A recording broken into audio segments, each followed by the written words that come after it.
हिमाचल प्रदेश से, जहां शिमला में नगर निगम चुनावों को लेकर हाईकोर्ट ने चुनाव से पहले सरकार की ओर से जो डीलिमिटेशन और आरक्षण रोस्टर जारी किया था उसे रद्द कर दिया है। दरअसल हाल ही में जयराम सरकार ने शिमला नगर निगम में 7 नए वार्ड बनाए थे और शिमला एमसी में वोट्स की संख्या इसके साथ ही 34 से बढ़कर 41 हो गई थी। हाईकोर्ट के फैसले के चलते अब शिमला नगर निगम में सारी प्रक्रिया दोबारा होगी। अगर सरकार नए वोट्स का गठन करना चाहेगी तो दोबारा डिलिमिटेशन होगा, यानी अब तय है कि शिमला में नगर निगम के चुनाव तय वक्त पर नहीं हो पाएंगे। आपको बता दें, मौजूदा पार्षदों का 5 साल का कार्यकाल 18 जून को पूरा होगा। अब कोर्ट के आदेश आने के बाद चुनाव लंबे वक्त तक लटकने की आशंका बढ़ गई है, क्योंकि दोबारा से डीलिमिटेशन के लिए 1 महीने का वक्त लगेगा, साथ ही वोट बनाने के लिए भी 1 महीने और चुनाव प्रोसेस के लिए कम से कम 15 दिन का वक्त लगेगा। और जानकारी के साथ शिमला से मेरे सहयोगी रणबीर सिंह फोन लाइन जुड़ गए हैं। रणबीर, जहां उम्मीदें थी कि नगर निगम के चुनाव जल्द होंगे, लेकिन हाईकोर्ट से झटका लगा है सरकार को, क्या कुछ और जानकारी इस बारे में? जी हाँ सुदेश, अब इस मामले पर जो है लगातार सवाल राज्य सरकार पर उठ रहे हैं, खासकर जो शहरी विकास मंत्री हैं सुरेश भारद्वाज, उन पर जो है हमलावर परोक्ष रूप से जो है कांग्रेस हुई है। और ये कहा जा रहा था शुरुआत से ही जो 7 जो नए नगर निगम के जो वार्ड बनाए जाने हैं उसके पीछे जो राजनीतिक मंशा है, जहां पर भाजपा को बढ़त मिलती हुई दिख रही थी, उन क्षेत्रों को जो है यहाँ पर शामिल किया गया है। तो इसी को लेकर जो है चुनौती यहाँ पर हाईकोर्ट में दी थी। कांग्रेस की एक पार्षद थी, उन्होंने जो है ये चुनौती दी थी। अब यहाँ पर ये तय हो गया है और ये तय है कि अब शायद से ये माना जा सकता है कि अब वो समय नहीं है। 18 जून को इस वर्तमान जो इसका जो कार्यकाल है नगर निगम का वो पूरा होने जा रहा है। तो निर्वाचन आयोग को जो है 18 जून तक जो है नई सत्ता जो है शहर में बिठानी होती है, लेकिन यहाँ पर चुनाव करवाने से पहले भी 1 महीने का समय देना जो है जरूरी होता है। तो अब ऐसा लग रहा है कि ये जो चुनाव है ये माना जा रहा है कि शायद विधानसभा चुनाव के साथ हो। और यहाँ पर एक लाभ जो है सत्ताधारी दल को ये भी हो सकता है, क्योंकि अगर समय पर ये चुनाव हो जाते, अगर जो परिणाम है वो सत्ता पक्ष के विपरीत जाता तो उसका असर विधानसभा चुनावों में भी देखा जा सकता था।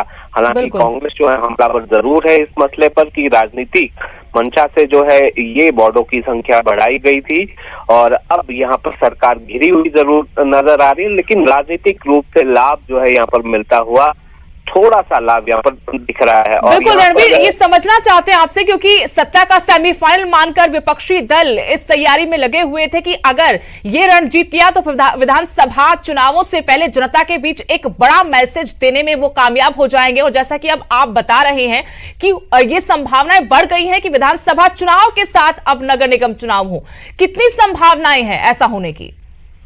देखिए, अब ये तय है कि एडमिनिस्ट्रेटर जो है यहाँ पर नियुक्त किया जाएगा, क्योंकि 18 जून को जो है यहाँ पर कार्यकाल वर्तमान जो नगर निगम की सत्ता पर काबिज जो भाजपा है उसका पूरा होना है। तो ऐसे में एमसी जो कमिश्नर है उसको ही जो है सारी शक्तियां दे दी जाएंगी जब तक चुनाव नहीं होते जी। और इसलिए संभावना इसलिए भी ज्यादा बढ़ गई है क्योंकि विधानसभा चुनावों के लिए भी ज्यादा वक्त बचा नहीं है। अब ऐसे में ठीक पहले अगर ये चुनाव होते हैं तो जो प्रशासनिक जो ढांचा है वो थोड़ा सा उलझ जाएगा। विधानसभा चुनावों की भी तैयारी करनी है और नगर निगम शिमला की भी चुनाव की तैयारी भी करनी है।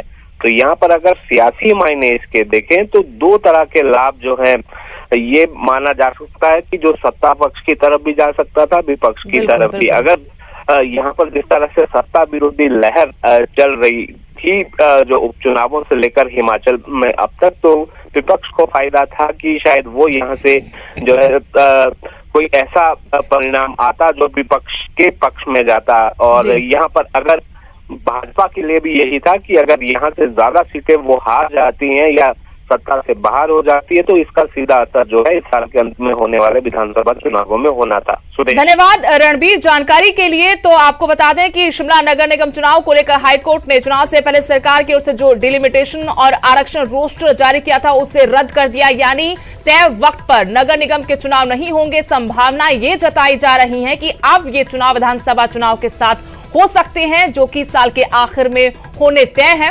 इसके साथ ही बड़े सियासी मायने। एक तो ये कि सत्ता के सेमीफाइनल का अगर अभी फैसला नहीं होगा यानी चुनाव नहीं होंगे तो इससे सत्ताधारी पार्टी यानी बीजेपी को फायदा हो सकता है। अगर यहां से परिणाम उसके खिलाफ जाता तो विधानसभा चुनाव में इसका काफी बड़ा असर देखा जा सकता था। बीजेपी जरूर इस मामले पर बैकफुट पर, लेकिन कहीं ना कहीं अंदर खाने बीजेपी को इससे फायदा भी होता नजर आ रहा है। उधर शिमला ग्रामीण से कांग्रेस विधायक विक्रमादित्य सिंह ने शिमला नगर निगम के डिलिमिटेशन और आरक्षण रोस्टर को रद्द करने के फैसले का स्वागत किया है। उन्होंने कहा कि यह नया प्रचलन नहीं है, इससे पहले भी जहां जहां नगर पंचायत, नगर परिषद और नगर निगम के चुनाव हुए हैं वहां भाजपा सरकार ने सत्ता का दुरुपयोग किया है। कि अभी जो ये हाईकोर्ट का ऑर्डर आया है ये मात्र 3 वार्ड्स के संदर्भ में आया है और जो हमको जानकारी है, जो हमने अलग अलग वार्ड्स में वहाँ के हमारे जो कार्यकर्ता है, वहाँ के लोग हैं, उनसे बात करी है, तो ये धांधली केवल 3 वार्ड में नहीं हुई है। हालांकि याचिका केवल 3 वार्ड्स की हुई है, मगर अगर और भी इलाकों से इसकी याचिका जाती तो हर वार्ड के ऊपर ये डिलिमिटेशन का प्रोसेस जो है वो खारिज होनी थी। तो अब क्योंकि ये प्रोसेस अभी हाईकोर्ट का ऑर्डर आया है, अभी ये केवल 3 वार्ड के मुतलक आया है या पूरे के पूरे 41 वार्ड के मुतलक आया है, ये चीज़ हमको अभी देखनी है। और अगर ये केवल 3 वार्ड के मुतलक आया है तो आने वाले समय में और वार्ड्स में भी जो इस तरीके की धांधली भाजपा ने करी है उसके खिलाफ हम जो है हाईकोर्ट में आने वाले समय में जाएंगे, क्योंकि जैसा मैं कह रहा हूं कि ये केवल 3 वार्ड तक ही सीमित नहीं है। इन्होंने हर वार्ड में अपने लोगों को आगे लाने के लिए लोकतांत्रिक प्रणाली की धज्जी